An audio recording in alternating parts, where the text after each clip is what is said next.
Hi guys, welcome back to our channel. இந்த சேனலை நீங்கள் இப்போ தான் ஃபர்ஸ்ட் டைம் பார்க்குறீங்கன்னா மறக்காமல் சப்ஸ்கிரைப் பட்டனை தட்டி வச்சுக்கோங்க.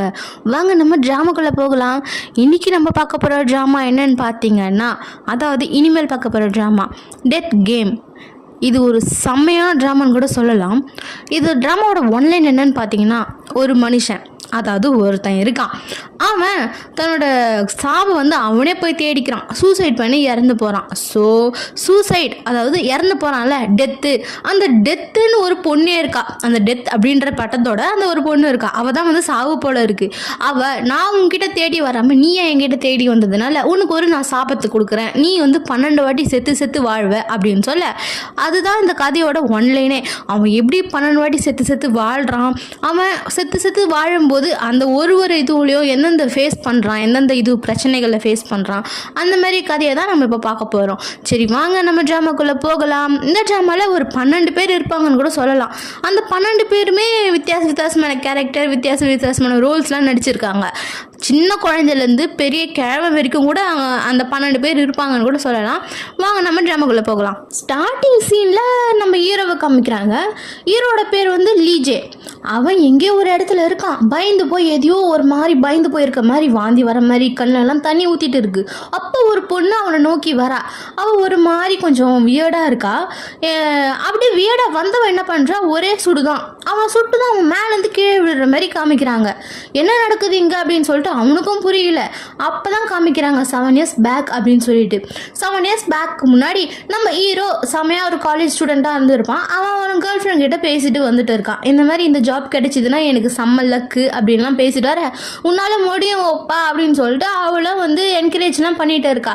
காலேஜ் படிக்கும் போதே உனக்கு வேலை கிடைக்க போதில்ல, செம்ம அப்படின்ட்டு நானும் பெருமையாக இருக்கேன் அப்படின்னு சொல்ல, இவன் போகிற வழியில் ஒரு கண்ணாடியை பார்த்து ரெடி பண்ணிட்டு இருக்கான். அப்போ ஒரு ஆள் குறுக்க ஓடி வந்தவன் என்ன ஆகுறான், கார்ல இடிச்சு அங்கேயே போய் நம்ம ஹீரோ கிட்ட விழுவானான். திரும்ப ஃபுல்லாக பிளட்டாக இருக்குது. நம்ம ஹீரோ பார்த்ததும் என்னாச்சுன்னு போய் கேட்குறான். கேட்டதுமே அந்த ஆள் அங்கேயே இறந்து போகிறான். ஸோ அதை பார்த்து பயந்துட்டான். இன்டர்வியூக்கு போனவன் என்ன ஆகுறான்னு பார்த்தீங்கன்னா, அவன் செமையாக பயந்து போய் இன்டர்வியூவில் ஃபுல்லாகவே சொதப்பி வச்சுட்டான். அவனால் பதில் எதுவுமே சொல்லவே முடியல. எந்த கொஷினுக்குமே திருப்பி கொஷின் கேட்குறீங்களா அப்படின்னு சொல்லிட்டு கேட்குற அளவுக்கு போயிடுச்சு. ஸோ அந்த இன்டர்வியூ சொதப்புனா தான் அவனோட 7 வருஷ வாழ்க்கையுமே வேலை இல்லாமல் ரொம்ப கஷ்டப்பட்டு பார்ட் டைம் ஜாப் ஒன்றா பண்ணிட்டு எல்லாமே ரொம்ப கஷ்டப்பட்டுட்டு இருக்கான். Part time job beer விற்கிறான்.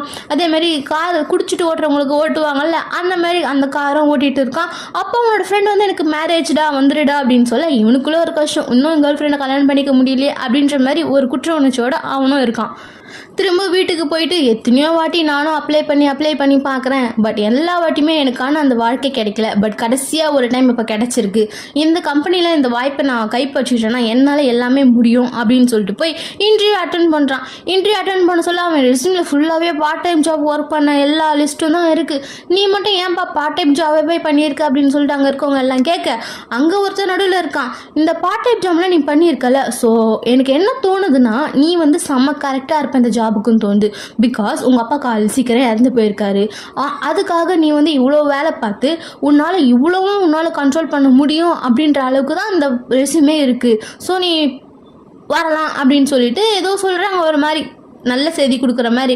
அப்போ அவனுக்கு ஒரு கால் வருது. காலில் என்ன சொல்கிறாங்கன்னு தெரியல. நேராக ஒரு வீட்டை போய் கதவு தட்டிகிட்டு இருக்கான். தட்டுன்னு தட்டுறான். யாருமே கதவு தரக்கல. ஸோ என்ன பண்ணுறான், ஏதோ திட்டு பண்ணுறான். அப்போ போலீஸ்லாம் பிடிச்சிட்டு போயிட்டாங்க. நீ ஏன்பா அந்த மாதிரிலாம் கதவு தட்டிகிட்டு இருக்க, அக்கம் பக்கத்தில் இருக்கவங்க நீ ஏதோ பைத்தியக்காரன்னு நினச்சி எங்களுக்கு ஃபோன் பண்ணிட்டாங்கப்பா அப்படின்னு சொல்ல, சார் அவன் என் காசு திருடிட்டான் சார், என் காசு மொத்த காசும் போயிடுச்சு சார் அப்படின்னு சொல்லிட்டு நம்ம ஹீரோ அழுத மாதிரியே சொல்லிட்டு இருக்கான். பின்ன எப்படிப்பா, நீ அதை இன்வெஸ்ட் தானே பண்ணியிருக்க, உங்ககிட்ட ஏமாற்றி பிடுங்கிட்டு போகல, இந்த நாட்டோட சத்தமே அதுதானடா அப்படின்னு சொல்லிட்டு போலீஸ்காரன் சொல்லிட்டு இருக்காங்க. அவனுக்கு செம்ம அழ. பிகாஸ் அவன் ஃப்ரெண்டே கூட இருந்த ஃப்ரெண்டே நீ இதில் இன்வெஸ்ட் பண்ணிங்கன்னா உன்னால் நல்லா வர முடியும் அப்படின்னு சொல்லியிருப்பான். அதனால தான் அவன் இன்வெஸ்ட் பண்ணியிருப்பான். பட் மொத்தம் காசும் போயிடுச்சு. அதே சோகத்தில் அழுதுட்டு திருப்பியும் கேர்ள் ஃப்ரெண்டை பார்க்க வரான். வந்தால் கேர்ள் ஃப்ரெண்ட் கிட்ட ஒருத்தன் புக்கே கொடுத்துட்டு கங்க்ராச்சுலேஷன்ஸ் அப்படின்னு சொல்லிட்டு அவன் பாட்டுக்கு போயிட்டு இருக்கான். ஹீரோக்கு அதை பார்த்ததுமே ஒரு மாதிரி ஆயிடுச்சு. என்ன பண்ணுற அப்படின்னு சொல்லிட்டு அவகிட்ட போய் கேட்க, இல்லை நான் ஏதோ சொல்ல வரேன் அப்படின்ட்டு அந்த பொண்ணும் சொல்ல வருது. அந்த பொண்ணோட பேர் ஜிசோ.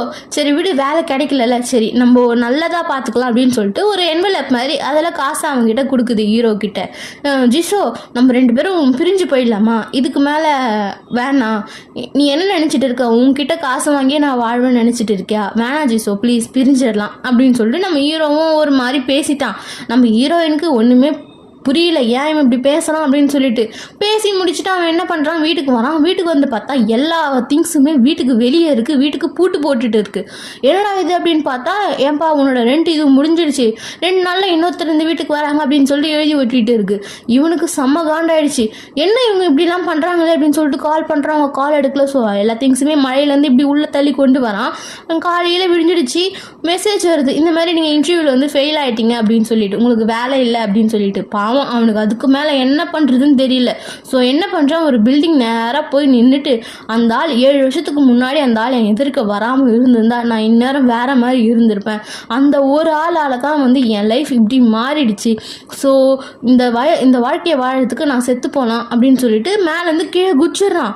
குதிச்சுட்டு கண்ணை திறந்து பார்த்தா ஏதோ ஒரு ஃப்ளைட்டில் இருக்கான். ஃபேஸ் எல்லாம் மாறி போயிருக்கு. என்னாச்சு, நான் எதுக்கு இப்படி இருக்கேன், என் ஃபேஸ் ஏன் இப்படி இருக்குது அப்படின்னு சொல்லிட்டு அவன் யோசிச்சுட்டு இருக்க. ஆப்போசிட்டில் ஒரு பொண்ணு உட்காந்துட்டு இருக்கா. ஃபர்ஸ்ட் சீனில் வந்தால அவளே தான். அவன் வந்து என்ன சாகலான்னு பார்த்தல, இங்கே இருக்கிறதுக்கு சாகிறதே மேலே, இந்த இது நீ தானே சொன்ன அப்படின்னு சொல்ல. ஆக்சுவலாக அவன் தான் முன்னாடி சாகிறதுக்கு முன்னாடி சொல்லியிருப்பான், உன்னோட சுயசரிதெல்லாம் ரொம்ப நல்லா இருக்குடா அப்படின்னு சொல்லிட்டு ஒரு சொடுக்கு போட்டால் அவன் வந்து ஒரு அதாவது ஒரு நரகம் அந்த மாதிரி இருக்கும். அந்த இடத்துல காமிக்கிறாங்க. நம்ம ஹீரோவை போட்டு திட்டிகிட்டு இருக்கான் அந்த பொண்ணு. என்ன, நான் வரத்துக்கு முன்னாடியே நீ என்கிட்ட வந்து சேரணும்னு நினைக்கிறியா, இதுதான் உனக்கு பனிஷ்மெண்ட் அப்படின்னு சொல்ல. கீழே பார்த்தா ஃபுல்லாக செத்து போன பொண்ணெல்லாம் வந்து மேலே ஏறி வர மாதிரி இருக்குது. அவனுக்கு அள்ளு விட்டுருச்சு. அப்படியே எங்கள் ஃப்ளைட்டில் காமிக்கிறாங்க. உன்னோட பனிஷ்மெண்ட் என்ன தெரியுமா, நீ இப்படி தான் இருக்க போகிற, உன்னால் இந்த சாவிலேருந்து தப்பிக்க முடிஞ்சா நம்ம பார்க்கலாம், சப்போஸ் செத்துட்டேன்னா கூட நம்ம மீட் பண்ணலாம் அப்படின்னு சொல்லிட்டு அவனும் சொல்லிட்டு இருக்கா. இவனுக்கு ஒன்றுமே புரியல. ஏம்மா யாருமா நீ, என் உடம்பு எங்கம்மா எங்கேயாம்மா இருக்கேன் நான் அப்படின்னு கேட்டுட்டு இருக்கான். நீ என்கிட்டேருந்து என்ன சொல்கிறது, என்னையே வந்து அசிங்கப்படுத்துகிற மாதிரி பேசிட்ட, சாகிறது மேல் அப்படின்னு சொல்லிட்டு நான் உங்ககிட்ட வரத்துக்கு முன்னாடி நீ என்கிட்ட வர பார்த்துட்டல அப்படின்னு சொல்லிட்டு அவங்களும் மறைஞ்சு போயிடுறாங்க. இவன் யோசிக்கிறான், சாக போகிறோமா அப்படின்ட்டு. பார்த்தா ஃப்ளைட்டெல்லாம் கடகடான்னு நடக்குது. ஐயோ சாக போகிறோம் பழகுது, நம்ம தப்பிக்கணும் அப்படின்னு சொல்லிட்டு அவன் என்ன பண்ணுறான், எல்லா லைஃப் சாக்கிட்டும் எடுத்து போட்டுக்கிறான். அங்கே ஏர் ஹோஸ்டர் வந்து, சார் ஒன்றாகாது சார், அந்த ஸ்ட்ராங் நின்று போயிடும் சார் அப்படின்னு சொல்ல. அப்புறம் அதெல்லாம் நின்று போயிட்டு அவன் உள்ளே போய் பார்க்குறான். பார்த்தா ஷூஸ், வாட்ச், நிறைய திங்ஸ் எல்லாம் இருக்குது. அப்போ ஒரு மினுமினுன்னு ஒன்று வருது. அது என்னன்னு பார்த்தீங்கன்னா, அதுதான் வந்து அவனோட லைஃபோட யாருமே அந்த மாதிரி ஒரு இது போல இருக்குது. அது அவனுக்குள்ளே போனதும் அந்த கேரக்டர் யார் அப்படின்னு சொல்லி காமிக்கிறாங்க. அந்த கேரக்டர் தான் ஒரு டேயங் குரூப், அதாவது அவன் இன்டர்வியூக்கு போயிருப்பான் பார்த்தீங்களா, அந்த குரூப்போட ஓனர் பசங்க. அந்த பசங்களில் இவன் ஒருத்தன் பெரியவன் தான் வந்து இன்டர்வியூ எடுத்த ஆள். இவனும் அவனும் அண்ணன் தம்பிங்க. பட் எப்பவுமே போட்டி இருக்கும். என் அண்ணன் வந்து என்னை சும்மாலே வந்து டார்ச்சர் பண்ணணும்னு நினைப்பான். என்கிட்ட இருந்து எல்லாத்தையுமே பிடுங்குற ஆள் என் அண்ணன் தான். ஸோ அவனும் என்ன பண்ணுறதுன்னு தெரியல. பட் எங்கள் அப்பா எப்பவுமே எனக்காகத்தான், நான் கொடுக்குற முயற்சிக்காக தான், என்னால் தான் வந்து எங்கள் அப்பா வந்து எனக்கு கொடுக்குறாரு. ஸோ நான் தான் அந்த கம்பெனியோட சிஇஓ அப்படின்னு சொல்லிட்டு எல்லா லைஃப்பும் வருது.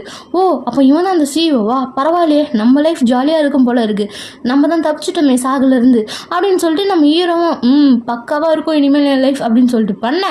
அந்நேரம்னு பார்த்து இன்ஜினில் தீ பிடிச்சிக்குமா ஏரோப்ளேனில். அந்த ஏரோப்ளேன் வந்து கடகடான்னு ஆடுது. இவனும் போய் ஒரு சீட்டில் உட்காந்து சீட் பெல்ட்லாம் போட்டுக்கணும். அப்போன்னு பார்த்து கதவு திறந்து ஏரோப்ளேன் உள்ளேருந்து எல்லாருமே வந்து பிச்சுக்கிட்டு வெளியே போய் உழற ஆரம்பிச்சிட்டாங்க. ஐயோம்மா என் கையை பிடிமா அப்படின்ட்டு அந்த ஏர் ஹோஸ்டர் கிட்டக்க அந்த ஏர் ஹோஸ்டரும் போயிட்டாங்க. அப்புறம் அந்த ஃப்ளைட்டும் வெடிச்சிடுச்சு. இவனும் நெருப்பிலே எரிஞ்சு செத்து போயிட்டான். பாவம் செத்து போனவன் அந்த பொம்பளை கிட்ட திரும்ப முழிக்கிறான் இவனோட கேரக்டரில். ஐயோ என்னாச்சு இப்போ எனக்கு, அப்பா சாமி என்னம்மா பண்ணுற நீ அப்படின்னு சொல்லிட்டு அவன் அந்த பொண்ணை பார்த்துட்டு இருக்க. ஒரு கிளாக் இருக்குது, அதில் 12லேருந்து 11க்கு மூவ் ஆகிடுச்சு அந்த கிளாக்கு. என்ன வேணும் உனக்கு, எதுக்கு நீ இப்படிலாம் பண்ணிட்டு இருக்கேன்னு கேட்க, பரவாயில்லையே எப்படி இருக்கு உன்னோட டெத் அப்படின்னு சொல்லி அங்கே புல்லட்ஸ்லாம் இருக்குது. அந்த புல்லட்லாம் எதுக்கு அப்படின்னு சொல்லிட்டு அவன் கேட்குறான். ஒரு வாட்டி சாகும்போது நான் ஒரு புல்லட்டில் நான் சுடுவேன், அப்போ தானே நீ அடுத்த இதுக்கு போவ, அதனால தான் அப்படின்னு சொல்லிட்டு அந்த பொண்ணும் சொல்லிட்டு இருக்கா, டெத்தும் சொல்லிட்டு இருக்கு. இவன் இப்போ ஃபர்ஸ்ட் இதில் இப்படி இறந்து போயிட்டான். ஸோ செகண்ட் கேரக்டர் என்ன வரும், தேர்ட் கேரக்டர் என்ன வரும் அப்படின்னு சொல்லிட்டு நம்ம வந்து போக போக பார்க்கலாம். ஸோ செகண்ட் கேரக்டர் போகிறதுக்கு நம்ம அந்த பொண்ணு என்ன பண்ணுறா அப்படின்னு பார்த்தீங்கன்னா, துப்பாக்கி வச்சு ஒரே சுடுதான் சுடுறா. அதுக்கப்புறம் செகண்ட் கேரக்டருக்கு போயிட்டா. செகண்ட் கேரக்டர் என்ன ஏதுன்னெலாம் காமிக்கல. ஸோ நம்ம அதை வந்து அடுத்த எபிசோடில் பார்க்கலாம். டாட்டா பாய் பாய். சப்ஸ்கிரைப் பண்ணி வச்சுக்கோங்க மறக்காமல்.